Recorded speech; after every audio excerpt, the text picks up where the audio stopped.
السلام علیکم ورحمۃ اللہ وبرکاتہ۔ On line Islamic research centre کے زیر اہتمام استقبال رمضان اور شعبان کورس کا آج تیسرا دن ہے اور آج ہم انشاءاللہ تعالی تیسرا لیکچر پڑھیں گے۔ کل ہم نے شعبان کے اعمال کے لحاظ سے گفتگو کی تھی، جس میں ہم نے جامع ترمذی کی ایک روایت نقل کی، جس میں آپ صلی اللہ علیہ وسلم نے رمضان کے آخری عشرہ میں روزے رکھنے سے منع فرمایا۔ وہ روزے رکھنے سے منع کیوں فرمایا اور کون کون روزہ رکھ سکتا ہے، اسے ذکر کیا۔ پھر اس کے بعد آپ صلی اللہ علیہ وسلم شعبان کی جو تاریخوں کو شوق سے گنا کرتے تھے اس کو ذکر کیا۔ پھر ہم نے بڑی تفصیل سے رمضان کی تیاری کے حوالے سے 4 چیزیں ذکر کیں اور پھر آگے ان چاروں چیزوں کی تفصیلات کو ذکر کیا، جس میں ذہنی تیاری آئی، پھر جسمانی تیاری کی ہم نے بات کی، پھر اس کے بعد ہم نے انتظامی تیاری کی بات کی، جس میں ہم نے خصوصی طور پہ رمضان المبارک کی تیاری اور عیدین کی تیاری کے حوالے سے بات کی۔ پھر ہم نے روحانی تیاری کے بارے میں بڑی تفصیل سے بات کی۔ اس کے بعد ہم نے لطائف المعارف میں جو انس رضی اللہ تعالی عنہ کی طرف منسوب ایک روایت ہے، جس میں وہ فرماتے ہیں کہ ہم رمضان کیسے گزارا کرتے تھے، اسے ہم نے بڑی تفصیل سے ذکر کیا۔ اور یہ ہمارا کل شعبان کے حوالے سے دوسرا اور آخری لیکچر تھا۔ آج ہم انشاءاللہ تعالی فضائل رمضان کے حوالے سے گفتگو کریں گے۔ فضائل رمضان کی بے شمار احادیث ہمیں کتب احادیث میں ملتی ہیں، اور پھر ان کے فضائل اور ان کے ثمرات جو ہے ان کے متعلق تو بے شمار کتب جو ہیں وہ زیور طبع سے آراستہ ہو چکی ہیں، ہمیں مارکیٹ میں بھی مل جائیں گی، اور 1400 سال سے اس موضوع پہ لکھا جاتا رہا ہے۔ میں جب ان احادیث کی تخریج کر رہا تھا تو بے شمار احادیث تھیں، بے شمار احادیث، اور مجھے فیصلہ کرنا مشکل ہو رہا تھا کہ آج کے درس میں کن کن احادیث کو ذکر کیا جائے۔ آپ صلی اللہ علیہ وسلم کے زبان اطہر سے نکلا ہوا ایک ایک جملہ اس پوری کائنات سے زیادہ قیمتی ہے، اس پوری کائنات سے زیادہ افضل ہے، اور آپ کے زبان اطہر سے نکلا ہوا ایک ایک جملہ اپنے اندر ایک پورا علم کا سمندر چھپائے ہوئے ہے۔ مجبوری تھی کہ 10 یا 15 منٹ کے درس میں ساری احادیث کو ذکر تو نہیں کیا جا سکتا، چند ایک احادیث کو آج ذکر کریں گے۔ کوشش ہے کہ یہ ان احادیث کا انتخاب کیا گیا ہے جس میں ہمیں تقریباً رمضان کے فضائل جو ہیں ان کے حوالے سے بہت کچھ ہمارے علم میں آ جائے۔ سب کچھ تو نہیں آ سکتا، بہت کچھ۔ پھر کل سے جو ہمارے لیکچر ہوں گے ان میں ہم اعمال رمضان کے حوالہ سے فضائل بھی ذکر کریں گے کہ رمضان میں تراویح کی کیا فضیلت ہے، اس کے اثرات اور ثمرات کیا ہے، روزہ رکھنے کے کیا اثرات و ثمرات ہیں، نوافل کے کیا ہے، وہ ساری چیزیں ہم انشاءاللہ تعالی کل سے ڈسکس کریں گے۔ آج ہم فضائل رمضان کے حوالے سے سب سے پہلے امام ترمذی اور ابن ماجہ نے ایک روایت نقل کی ہے کہ حضرت ابو ہریرہ رضی اللہ، جس کا مفہوم ہے کہ حضرت ابو ہریرہ رضی اللہ تعالی عنہ سے روایت ہے کہ حضور نبی کریم صلی اللہ علیہ وسلم نے فرمایا، جب ماہ رمضان کی پہلی رات ہوتی ہے تو شیطانوں اور سرکش جنوں کو بیڑیاں پہنا دی جاتی ہیں، اور جہنم کے دروازے بند کر دیے جاتے ہیں، اور ان میں سے کوئی بھی دروازہ کھولا نہیں جاتا، اور جنت کے دروازے کھول دیے جاتے ہیں، پس ان میں سے کسی بھی دروازے کو بند نہیں کیا جاتا۔ ایک ندا دینے والا، پکارنے والا پکارتا ہے، اے طالب خیر آگے آ، اے شر کے متلاشی رک جا، اور اللہ تعالیٰ کئی لوگوں کو جہنم سے آزاد کر دیتے ہیں۔ ماہ رمضان کی ہر رات یہ عمل دہرایا جاتا رہتا ہے۔ ماشاءاللہ کتنی فضیلت ہے رمضان کی، کہ اگر رمضان المبارک میں ہماری بخشش ہو جائے تو اس سے بڑھ کر اور کیا چاہیے۔ ایک اور حدیث ہے، طبرانی وغیرہ نے اسے نقل کیا ہے، اس کا نفس مضمون تو یہی ہے جو ابھی ہم نے حدیث ذکر کی ہے، لیکن اس حدیث میں چند ایک الفاظ کا اضافہ ہے۔ آپ صلی اللہ علیہ وسلم نے فرمایا کہ وہ شخص بڑا ہی بد نصیب ہے، وہ شخص بڑا ہی بد نصیب ہے جس نے رمضان کا مہینہ پایا لیکن اس کی بخشش نہ ہوئی۔ اگر اس کی اس مغفرت کے مہینہ میں بھی بخشش نہ ہوئی تو پھر کب ہوگی؟ اللہ تبارک و تعالی ہماری حفاظت فرمائے اور ہمیں اس بد نصیبی سے بچنے کی توفیق عطا فرمائے۔ اسی طرح ایک حدیث ہے، ابن ابی شیبہ نے اور امام بہقی نے اور ابن خزیمہ نے، ابن حبان نے، امام حاکم وغیرہ نے اس حدیث کو نقل کیا ہے کہ جس کا مفہوم ہے حضرت کعب بن عجرہ رضی اللہ تعالی عنہ بیان کرتے ہیں کہ رسول اللہ صلی اللہ علیہ وسلم نے فرمایا ممبر کے پاس آ جاؤ۔ ہم آگے، جب ایک درجہ ممبر پر چڑھے تو فرمایا آمین، جب دوسرا درجہ ممبر کا چڑھے تو پھر فرمایا آمین، اور جب تیسرا درجہ ممبر کا چڑھے تو پھر فرمایا آمین۔ آپ صلی اللہ علیہ وسلم جب خطبے سے فارغ ہوئے اور ممبر سے نیچے تشریف لائے تو ہم نے عرض کیا یا رسول اللہ صلی اللہ علیہ وسلم، ہم نے آج آپ سے ایک ایسی چیز سنی ہے جو پہلے کبھی نہیں سنی۔ آپ صلی اللہ علیہ وسلم نے فرمایا جبریل امین میرے پاس آئے اور کہا جسے رمضان ملا لیکن اسے بخشا نہ گیا وہ بدقسمت ہو گیا۔ میں نے کہا آمین۔ جب میں دوسرے درجے پر چڑھا تو انہوں نے کہا جس کے سامنے آپ کا نام لیا گیا، یعنی نبی کریم صلی اللہ علیہ وسلم کا نام لیا گیا اور اس نے آپ صلی اللہ علیہ وسلم پر درود نہ بھیجا، یعنی صلی اللہ علیہ وسلم نہ کہا، وہ بھی بدقسمت ہو گیا۔ میں نے کہا آمین۔ جب میں تیسرے درجے پر چڑھا تو انہوں نے کہا جس شخص کی زندگی میں اس کے ماں باپ دونوں یا ان میں سے ایک بوڑھا ہو گیا اور انہوں نے اسے خدمت و اطاعت کے باعث جنت میں داخل نہ کیا تو وہ بھی بدقسمت ہو گیا۔ میں نے کہا آمین، یعنی کہ والدین کی خدمت کر کے اپنے آپ کو جنت میں داخل نہ کروا لیا تو آپ صلی اللہ علیہ وسلم فرمایا کہ آمین۔ ابھی آپ اندازہ لگائیں کہ دعا مانگنے والا کون ہے؟ جبریل امین جو فرشتوں کے سردار ہیں، اور آمین کہنے والا کون ہے؟ جو اس پوری کائنات کا سردار ہے۔ تو اس دعا کے قبول ہونے میں کوئی شک، کوئی شبہ، کوئی گنجائش باقی رہ جاتی ہے؟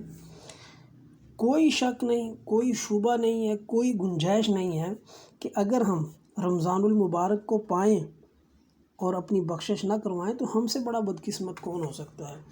اور ہمارے سامنے نبی کریم صلی اللہ علیہ وسلم کا نام نامی لیا جائے اور ہم صلی اللہ علیہ وسلم نہ کہیں تو ہم سے بڑا بدقسمت کون ہو سکتا ہے؟ اور اگر ہمارے والدین بڑھاپے میں چلے جائیں اور ہم ان کی خدمت کر کے اپنے اللہ تبارک و تعالیٰ کو راضی نہ کر لیں تو ہم سے بڑا بدقسمت کون ہو سکتا ہے؟ یقیناً یہ تین چیزیں ہماری بخشش کا ذریعہ ہیں جو ہمیں عطا کی گئی ہیں۔ اگر ہم اپنی ان تین چیزوں سے بخشش نہ کروا سکے تو واقعتاً ہم سے بڑا بدقسمت اور کون ہو سکتا ہے؟ اسی طرح ابن خزیمہ کی ایک اور حدیث ہے جس کا مفہوم ہے کہ حضرت سلمان رضی اللہ تعالی عنہ بیان کرتے ہیں کہ رسول اللہ صلی اللہ علیہ وسلم نے شعبان کے آخری دن ہمیں خطاب کیا اور فرمایا، آپ صلی اللہ علیہ وسلم کا میں نے کل بتایا تھا کہ آپ صلی اللہ علیہ وسلم استقبال رمضان کے حوالے سے بیان فرمایا کرتے تھے، تو میرا خیال یہ اسی بیان کا ذکر ہے کہ آپ صلی اللہ علیہ وسلم نے شعبان کے آخری دن ہمیں خطاب کیا اور فرمایا کہ اے لوگو، تم پر ایک عظیم الشان اور بابرکت مہینہ سایہ فگن ہو گیا ہے۔ اس میں ایک ایسی رات ہے جو 1000 مہینے سے بہتر ہے، یعنی لیلۃ القدر۔ اللہ تعالیٰ نے اس کے روزوں کو فرض کیا ہے اور راتوں کے قیام کو نفل۔ جو شخص اس میں قرب الہی کی نیت سے کوئی نیکی کرتا ہے اسے دیگر مہینوں میں ایک فرض ادا کرنے کے برابر سمجھا جاتا ہے، نیکی کو فرض کے برابر سمجھا جاتا ہے۔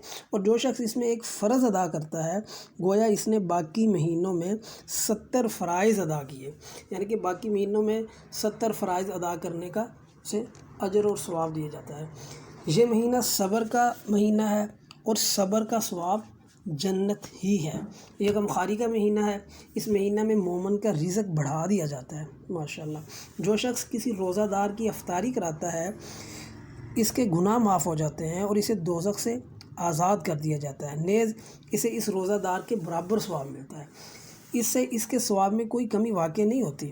صحابہ اکرام رضوان اللہ تعالیٰ علیہ مجمعین نے عرض کیا یا رسول اللہ صلی اللہ علیہ وسلم، ہم میں سے ہر ایک روزہ افطار کرانے کی طاقت نہیں رکھتا، تو رسول اللہ صلی اللہ علیہ وسلم نے ارشاد فرمایا یہ ثواب اللہ تعالیٰ ایک کھجور کھلانے یا پانی پلانے یا دودھ کا ایک گھونٹ پلا کر افطاری کرانے والے کو بھی عطا فرما دیتے ہیں۔ سبحان اللہ۔